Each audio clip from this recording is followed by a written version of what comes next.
everyone. I hope you are doing fine at your homes and I hope you are taking care of yourself. So, moving towards our topic, as you all know, it's a calligraphy class, okay? And we are here to teach you about alphabets and about, Alif Be. What I am gonna say is that yesterday was our introductory lecture. Yesterday we taught you about Alif Be Jim Dal. वो तीन हमने चीज़ें जो है वो आपको सिखाई थी. But moving towards our next thing, हम दोबारा से उसी को जो है वो रिपीट करेंगे. And secondly, I hope you are well prepared and I hope you are taking all the equipments with you. Like आपका कलम आपके पास होना चाहिए, ठीक है. आपका सिटिंग पोस्चर जो हमने कल आपको बताया था कि you need to sit straight, वो होना चाहिए. आपका 3 mm का जो है वो कलम होना चाहिए और आपके पास पेपर जो है वो वाइट होना चाहिए जिसके ऊपर आप 1.5 इंच की जो है वो लाइन लगाएंगे. वो सारी चीज़ें जो है वो आपने लाजमी जो है वो करनी है. और उससे पहले इससे पहले कि हम अपना आज का जो है वो लेसन स्टार्ट करें, मैं आपको एक दफ़ा फिर जो है वो अपने उनसे मिलवाना चाहूँगी जो कि हमारे टीचर हैं यहाँ पर. और वो हैं, बहुत ही फेमस हैं. उनका नाम है सुभान, जो है वो उनका नाम है. और उन्होंने डिफरेंट कंट्रीज़ में जो है वो काम किया है, जिसमें मेनली सऊदी अरब है, वो तुर्की भी उन्होंने विज़िट किया है, स्पानिया भी गए हैं और भी बहुत सारी कंट्रीज़ में उन्होंने जो है विज़िट भी किया है. वहाँ की फेमस आर्ट जो है वो सीखा है. And he is a very famous and very good artist. जो आपको सामने जो है वो नज़र आ रही है लिखी हुई एक आयत, वो भी जो है वो इनका अपना जो है वो वर्क है. दैट वाज इन 1994, 1994 की ये बात है जब ये उन्होंने जो है वो बनाई थी. So you can have an idea कि कितने फेमस और कितने ज़्यादा एक्सपीरियंस जो है वो कैलीग्राफर है. So moving towards our topic, अब मैं उनकी तरफ मूव करूंगी कि वो आज का लेसन जो है वो आपको बताएं और आप उनको बहुत ध्यान से सुनिएगा. And please make it sure कि आप ड्यूरिंग द लेक्चर जो है वो बार बार इंटरप्ट ना करें. If you want to ask the question, we will give you a time, ठीक है. आपको टाइम देंगे, वो फिर आप उसमें जो है वो बोल दीजिएगा. And if you want to say something during the lecture कि आपको लगता है भूल जाएंगे, तो what you need to do is आप उसको चैट बॉक्स में टाइप करके हमें भेज दें, हम उसको जो है वो रिसीव कर लेंगे. आई होप कि आपका लेक्चर जो है वो आज का आप बहुत अच्छा सीखेंगे भी और इससे आपकी राइटिंग जो है वो आप स्कूल आएंगे तो बेटर होगी. So over to you mister.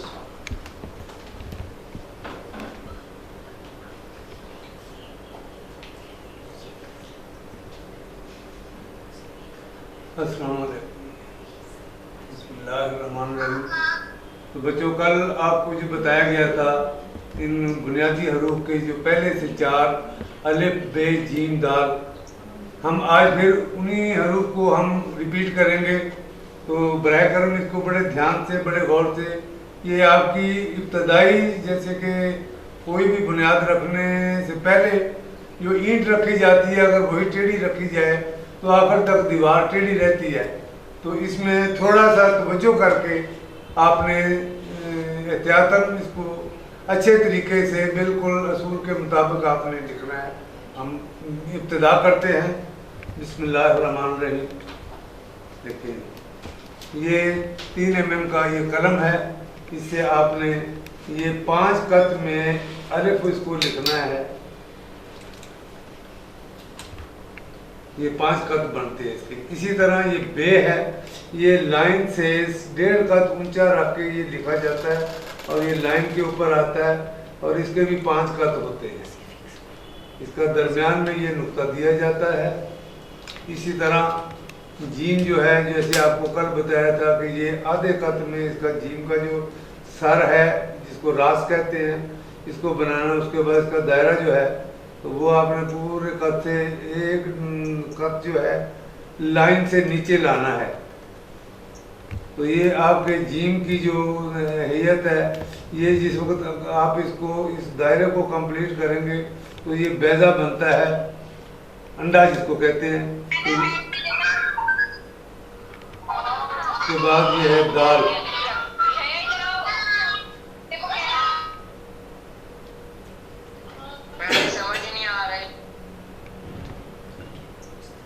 महसूस करते हैं, झिझक महसूस करते हैं, वो ख़त्म होती जाएगी.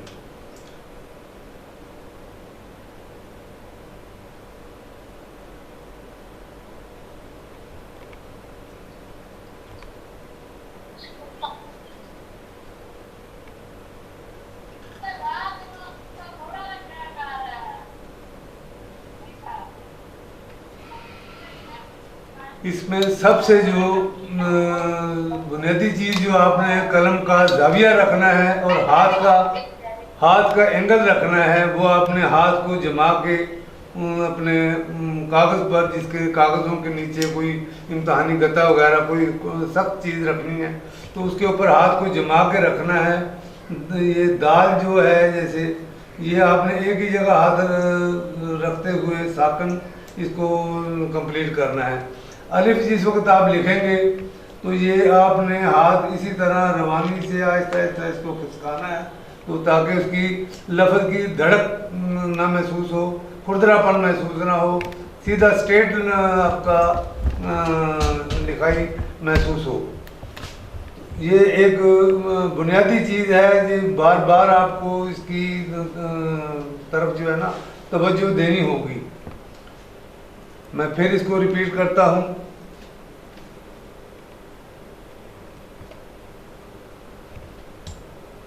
ये बे हमने लिखा, ये हाथ इसके साथ साथ जा रहा है।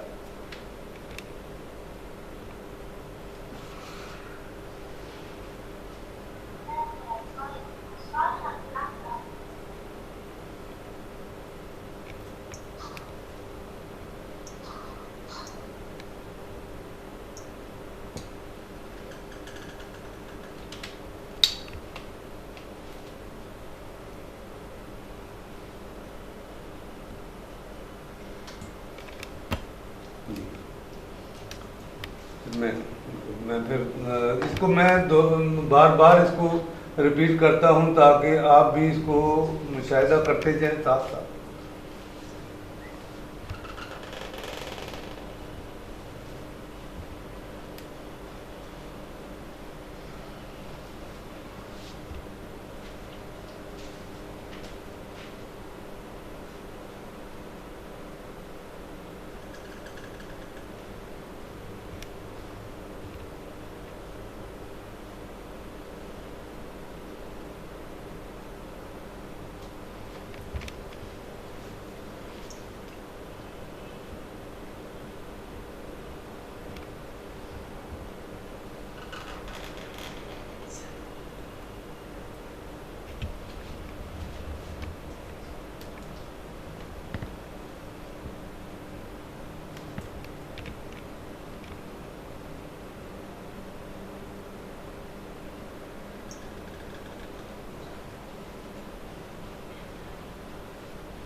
जो आपने देखा ये अल्फाज जो लिखे गए हैं उसमें कलम का जो मूवमेंट है, कलम की जो रविश है, कैसे कलम चलानी है, आपने इस पर गौर किया होगा, मुशाहिदा किया होगा। जब आप अपने हाथ से इसकी मशक जारी रखेंगे तो आपको इसका साथ साथ पता चलता जाएगा और जो जो आप लिखते जाएंगे आपकी झिझक दूर होती जाएगी।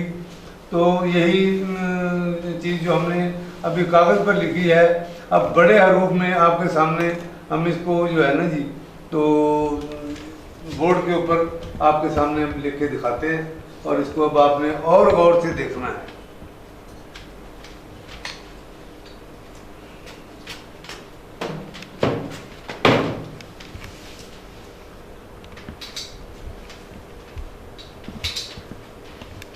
ये आपने चूँकि लफ्ज़ बड़े हैं, आपको इसका पहले से मुशाहिदा करने के लिए ज़रा थोड़ा सा ज़हन को देना। ये आपके 5 खत बनने चाहिए, 1 2 3 4, ये 5। अब इसको आपने यहाँ से इसका सिरा बनाना है और ये आपका अल्फ तैयार बनता है, लिखा गया है। ये पूरे यहाँ से शुरू होगा और नीचे लाइन तक ये आपको कंप्लीट करना होगा। उसके बाद यही चीज़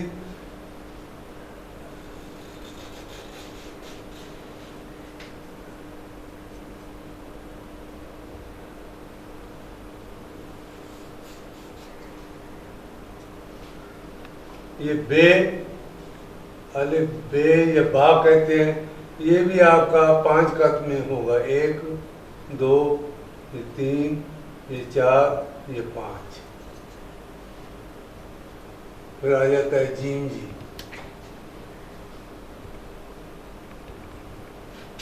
ये जिस वक्त आप इसका जीम का सर बनाएंगे तो ये चूंकि कलम होगी मोटी, वो आप इसको रख नहीं सके, उसमें आपने इसकी नोक से काम लेना है।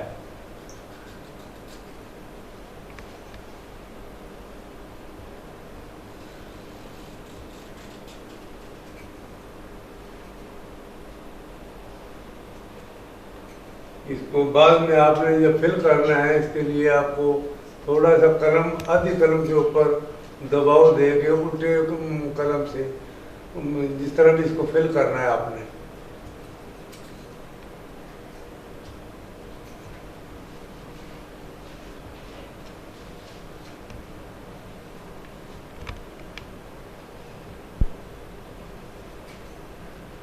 के बाद ये दाल है, ये देखिए 1, ये 2, ये 3, ये तीसरे कद से आपने इसको दाल का इब्तिदा करनी है और नीचे लाइन के ऊपर जब आपने आना है तो ये आपका रफ जो है यहाँ कंप्लीट होना है। इसमें भी नोक का इस्तेमाल, कलम की नोक आपने इस्तेमाल करनी है। ये आधे कद में होगी, ये पूरे कद में, ये देखें ये पूरा कद इसके ऊपर जब आता है तो ये इसकी ये शक्ल होती है। दोबारा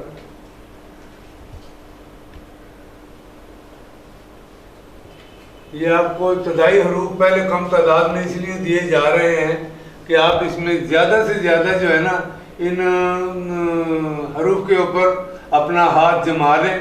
फिर उसके बाद जब आगे चलेंगे तो आपके लिए परेशानी कम होती जाएगी और आपको इसमें दिलचस्पी भी आपकी होगी और आपकी लगन शामिल होगी, तो ये रास्ता आसान होता जाएगा। तो अब दोबारा से मैं इसको फिर रिपीट करता हूँ।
मोटे हरूफ लिखते हुए आपको ये मोटी कलम से ये रास बनानी मुश्किल होती है, तो उसमें आप छोटी कलम से ये फिल्म कर सकते हैं। इसके लिए कोई ममानियत नहीं है। ये देखिए,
ये मोटी कलम से ये इसको नहीं फिल किया जा सकता, तो इसके लिए फिर ये तरीकाकार होता है कि छोटी कलम से उसको आप जो फिल कर सकते हैं।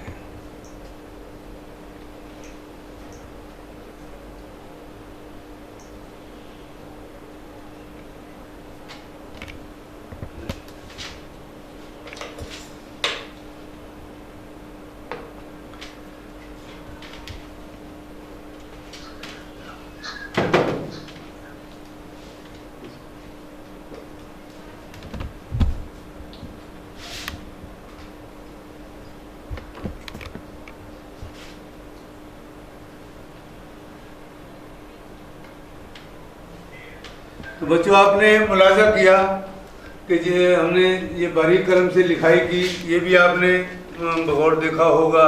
इसमें कलम का इस्तेमाल कैसे आपने कलम को पिक करना है, कैसे आपने उसकी इब्तिदा करनी है। तो इसी तरह ये बड़े हरूफ आपकी जो है इजाफे के लिए, इल्म में इजाफे के लिए तरीक़ाकार आपको समझने के लिए बड़े हरूफ से लिखा गया। हालांकि जिस वक्त ये बड़े हरूफ ये कलमों के साथ नहीं लिखे जाते, इसमें 2 पेंसिल या 2 मार्कर उससे इसकी ड्राइंग करके इसमें ब्रश से इसको फिलिंग किया जाता है। लेकिन जो कलम होती है 3-4 mm की, इससे ये तकरीबन 6 mm तक इस कलम को अगर आप इस्तेमाल करेंगे तो वो उसी से तमाम हरूफ की जो है शक्ल बनती जाती है। लेकिन जितनी मोटी लिखाई होती जाएगी उसमें आपको कलम जो है वो एक ही कद से आप उसको लफ्ज़ नहीं बना पाएंगे। तो उसमें आपको बारीक कलम का सहारा लेना पड़ेगा, जैसे कि हमने जीम को बनाते हुए ये सहारा लिया है छोटी कलम का। बाकी जो हरूफ आता है जो उसके मोटाई के मुताबिक आता है उसको हमने बड़ी कलम ही से कवर किया है। तो ये आपके नॉलेज के लिए बड़े हरूफ में भी आपको लिख के बताया गया है, और ये छोटे हरूफ ये आपने जो इसकी ट्राई जो करनी है वो ज़्यादातर आपने 4 mm की या 3 mm की कलम से करनी है। बेहतर तो है कि 3 mm करें, 4 mm आप जो है ना जितनी बड़ी करती जाएंगे उसको मोटा आप करते जाएंगे तो आपके लिए जो है ना थोड़ी सी मुश्किल महसूस होगी। होमवर्क जो है ना 2 सफ़ों पर अलफ बे जीम आपने लिखना है, अलफ बे जीम दाल 2 सफ़ों पर। तो 2 सफ़े जैसे ये मैंने 4-4 लाइनें लगाई हैं, एक सफ़े पर कम से कम आपने 2 सफ़े इसको बेशक आप देर से लिखना, लेकिन कोशिश करना कि साफ सुथरा तहरीर हो। ये आपने कोशिश करनी है कि साफ सुथरा ये लिखा जाए।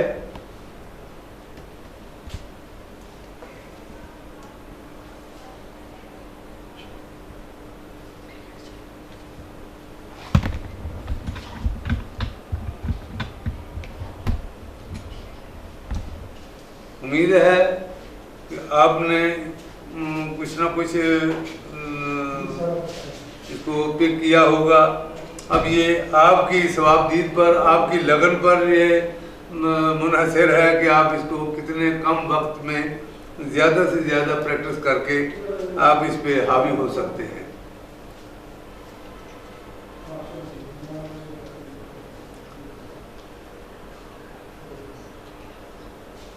बच्चों ठीक है जी, आज के लिए आपका इतना लेसन, और मैं उम्मीद करूँगा कि आप इस काबिज को और अपनी मेहनत को इंशाल्लाह ज़रूर सुरखरू करेंगे, और अपने हैंड राइटिंग को बेहतर से बेहतर करते हुए आप अच्छे पढ़ाई में दर्जात हासिल कर सकेंगे।